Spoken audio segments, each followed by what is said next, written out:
Nothing's wrong at all, baby. I didn't say that we falling off, baby. Hey y'all, welcome or welcome back to my channel, The Lavish Budget, where we chop it up and I try to get my finances in order.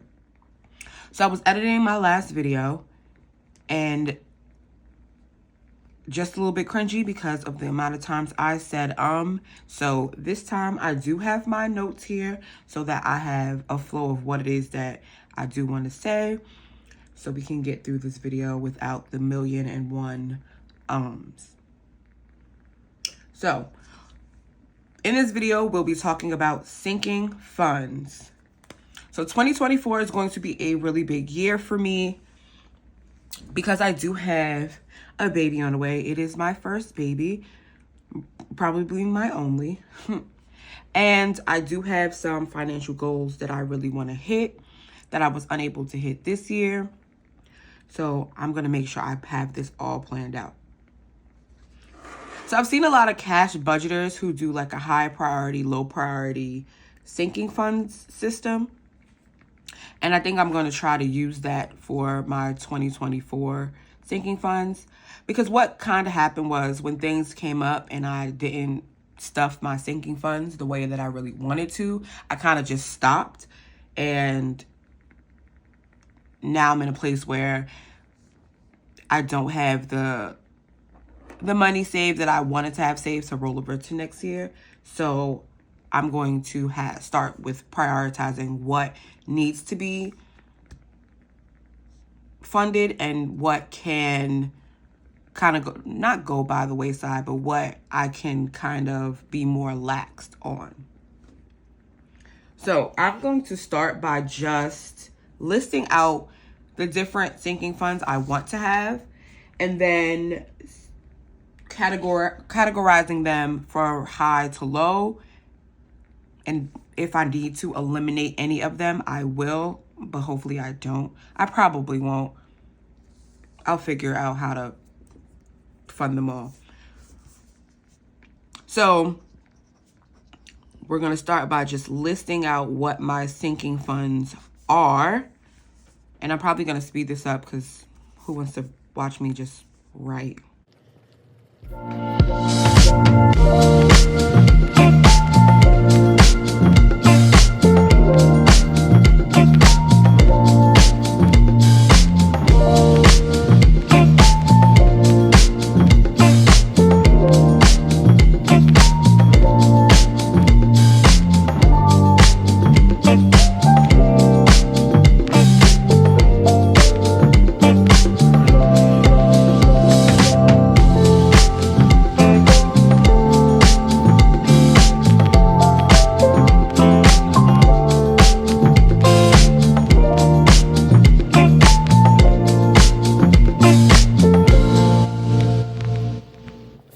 Okay, so before I jump into this, I almost forgot. Don't know how I forgot. It's looking me in my face.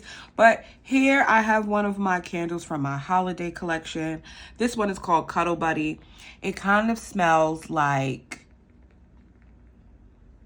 being outside around, the Christmas trees. There's some snow on the ground. And there's an open fire and you're roasting your marshmallows. That's exactly what it smells like. So if that is a scent or something that you're into, you can check me out at lavishcandlebar.etsy.com. The link will be down in the description so that you can check out my Etsy for not just this candle, but all the candles that I do have. I unfortunately do not carry this size candle anymore. So these are just my personal candles that I've made for myself. But I do have all of the different scents in my Etsy. Okay, so my list, I have travel, medical, dental, life insurance, childcare, life happens, personal, clothing, birthdays, which is like birthday gifts for other people, baby girl, which is going to be for my daughter, and then saving for her birthday, a brokerage account for my investments, a college fund, a dream home, car with the question mark, we'll get to why, 1 month ahead, and household. So that is a total of 16 different sinking funds. So now that I know what my sinking funds are, I am going to separate them or like highlight them depending on if I want them to be high priority or low priority.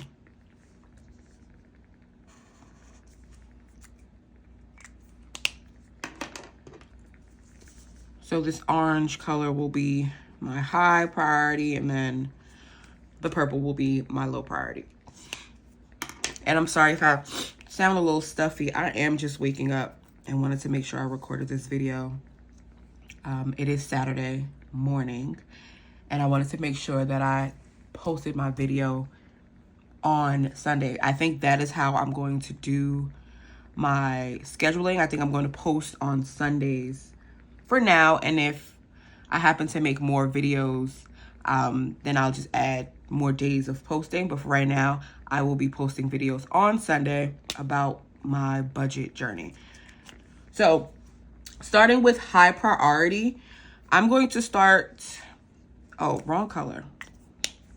Why didn't anybody tell me? Okay. So although I will be on maternity leave, I have 3 months of maternity leave, 12 weeks. The way my job does it, it does not include, so I am a teacher, just to put that out there. I'm a teacher, so we do get like spring breaks, midwinter breaks. And so with my maternity leave, it does not include those breaks. So I would skip those weeks. And so it's going to be a little bit more than 3 months that I'm going to be out of work. But with that being said, I do want to start saving for childcare, because childcare is expensive. It's probably going to be one of my most expensive bills will be childcare. So that definitely has to be high priority, because I want to start saving during the time that I'm still going to be home, so that when it is time for me to start paying for childcare, I'll already have money put to the side to start paying for that. So after childcare, I think the next thing will be household. So I rent, so I don't have to worry about fixing things if things break. Or, I mean, that's pretty much it, right? Fixing things that break, lawn care, things like that. I don't have to worry about those things. But for household, it'll probably just be like laundry detergent. I don't know, the lights blow out, I need to get light bulbs, right? So household items will be high priority as well. So baby girl, of course, is high priority. And aside from just the childcare, a bulk of my money will be going towards my daughter as well, for the diapers, the wipes, the bottles. I do want to exclusively breastfeed for a while, so God willing, I will be able to exclusively breastfeed, so I won't have to worry about formula. But as they say, fed is best, so I will do what I need to do in terms of that. But yeah, she will be getting a bulk of the money stuff into that envelope. So yeah, she'll be taking over. She definitely will be taking over. So my next high priority will be my personal folder, my personal envelope, I should say. And so, I mean, we all need self-care. Everybody needs to take care of themselves before they can take care of someone else or do things and be productive in the world. Especially new moms, like, we need self-care the most. So I'll be making sure, like, to prioritize myself however I need. So whatever that looks like. So if that's a spa day, if that's me going to get my feet done. I do my own nails. I am a licensed nail tech. Even though my nails are not done, that's usually how it goes. We do everyone else's nails and not our own. So I will prioritize my needs, however. And if I see something that I really like and I'm like, hey, I really want that, then I'll be getting it. So I've really gone back and forth with this next one. And it's really the simplest reason why. So I am going to put a car in my high priority. However, the reason why there's a question mark is because I cannot drive. I do not have a license. I don't know how to drive. So in my head, the way I'm processing it is, if I save money for a car, then I have no choice but to get a license because now I have the money for a car. So I'm going to put that in high priority because, again, that'll lead to me getting my license. That makes sense in my head, and so that is what I'm going with. And also, I mean, with a new baby, I'm not going to want to be on anybody's train. Like, the train works for me. I've lived in New York my entire life, so I don't have issues taking the train. Well, I have issues now because, I don't know what's going on down there, but it needs to stop. So yeah, car will be high priority. So moving on, 1 month ahead. So I'm going to keep it as 1 month ahead, but my plan for this is for like my subscriptions, to save up to pay the yearly cost of those subscriptions. So I think like I have Prime and I pay monthly for Prime. And I think it would eventually cost less if I were to pay for the year. And I use Amazon pretty often, so that would make sense to me. So I'm going to keep it 1 month ahead, and I'm going to keep it as a sinking fund. However, I'm going to get a separate binder for this for like my bills. So I can be at least 1 month ahead on my bills and then start saving up for a yearly subscriptions.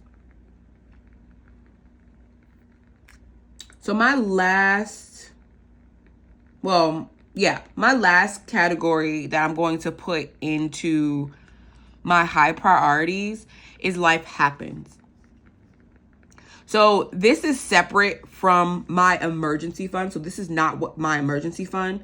This will be something different. So life happens will be for smaller instances that come up, kind of like something miscellaneous that I haven't put money to the side for because I didn't think that it would come up, but it has come up. So I'll use the money from life happens for instances like that. Okay. So moving into low priority. So everything else that is not highlighted, obviously, will be low priority. So what low priority means for me is that if for some reason something happens, I can't stuff as much as I really wanted to in these folders. I keep saying folders. In these envelopes, I won't feel terrible about it. Because that's what happened to me this year. Like, if I wasn't able to stuff what I planned on stuffing into these envelopes, it kind of just threw me off. And I would just stop completely. And I don't want to do that. So I'm setting myself up for success. So if I can't put the money in, I'll just do it the next time. And I won't beat myself up for it. So let's see what I have left. So I have travel. So again, I'm probably going to keep saying it because I'm really excited. I have a baby on the way. I probably won't be taking it. I'm not going to be taking any extended vacations. So travel will be low priority.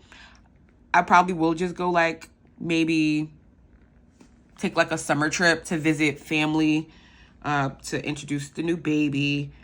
But other than that, I'm not doing anything extended or lavish. So that's low priority. I just want to make sure that I have like the money for like plane tickets, because that's really all I need. Like everyone that I'll go see will have a space for me to stay, so I don't really have to worry about that. So travel, low priority. Next, I'm going to do medical and dental. And the reason why these are low priority for me is because I also have a health savings account. And I put money towards my health savings directly from my check before taxes. So though I already have money saved up for that, and I will continue to have money saved up for that, but just in case something were to happen, I might need surgery, my baby might need something that I didn't think would happen, and I'll have the money saved for that, and I don't have to worry about where that's coming from. Next, I have life insurance. So I have a life insurance plan already that I've paid up for a year. So my next payment isn't until August. So that is why it's low priority. However, this may change because I am still shopping around. So it'll stay for right now. It is low priority, but I'm still shopping around to change my life insurance and then to also get life insurance for my child. Next on the list, there's clothing. And I don't do too much shopping, but if I happen to see something I like, I want to make sure I have the money allocated for that. And usually what happens is I just do seasonal shopping. So like when it gets cold, I'm like, all right, let me go get some things in bulk. Well, not in bulk, but do like a little shopping spree for the season. And it's not like every week I'm going to Zara, I'm going to H&M, or I'm on Fashion Nova or anything like that. So I don't really have to worry about that. So next is birthdays. This is for gifts for other people. So my friend group is pretty small. I've had the same group of friends for quite a while. And so I do want to make sure that I have money put aside for their birthdays. I do have a friend's birthday coming up in November, and we're going to go out to eat. So when things like that come up, I want to make sure I have money to the side for those things, so I don't have to be trying to figure it out in my budget last minute. And so staying on with birthdays, my daughter's birthday. So my daughter will be born in January. So I'm going to be saving separately for her birthday. And so that will give me an entire year. So I start saving in January when she's born. That'll give me an entire year to save up for her birthday. And so whatever I do plan on doing, I'll have the money saved up for that. And so next we have brokerage accounts and investments. So one thing in 2024 that I really want to do is start investing. I've been going to like these different seminars, watching videos on YouTube. You know, YouTube University helps everybody about what type of investments I can make, I can have and make to have passive income, right? So figuring out how to have passive income. And so with the brokerage account and the investments, I'm going to have a brokerage account. And then once my daughter is born, I'm going to open her a custodial brokerage account so that I can put investments into her. And when she gets older and is able to understand what that is, she can start doing that by herself. I watched a video by, I think they're called, I'm going to link them below because I got so much information from them.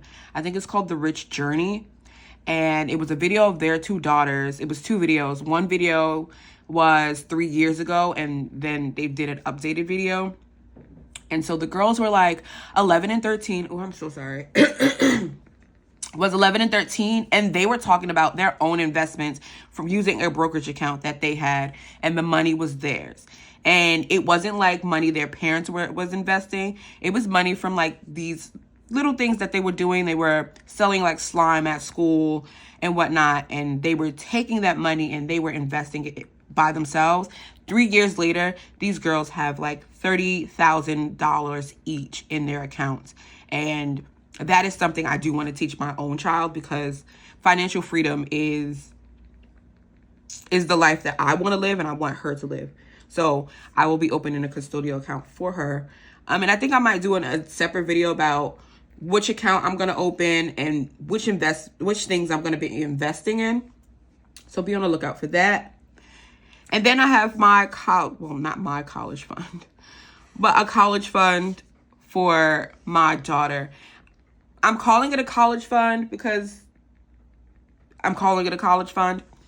But if she happens to want to do something else, go to cosmetology school. I mean, look, I went and got my nail tech license later on in life. But if that's something that she wants to do, that money is there for her to do it and use for that. So I'm gonna start, I want to start putting something to the side early, right? She's not born yet, so it's not something I have to, it's not a pressing thing. So I'm gonna start with it being low priority, and then eventually it will move into high priority the older she gets, obviously. So finally, my dream home. And so why is dream home low priority? I currently live in New York City, and I know for a fact that this is not where I want to buy a home. I don't want to buy a home in New York City. And so before I can even think about looking for a home, I need to figure out where it is I want to be, what will be best for me, what will be best for my family. So while I am figuring that out, I'm going to start saving towards at least like a down payment on a home. And hopefully with the investments I make, there's a possibility I could pay for a home in cash. So I'll have investment money plus the money that I put to the side for my dream home.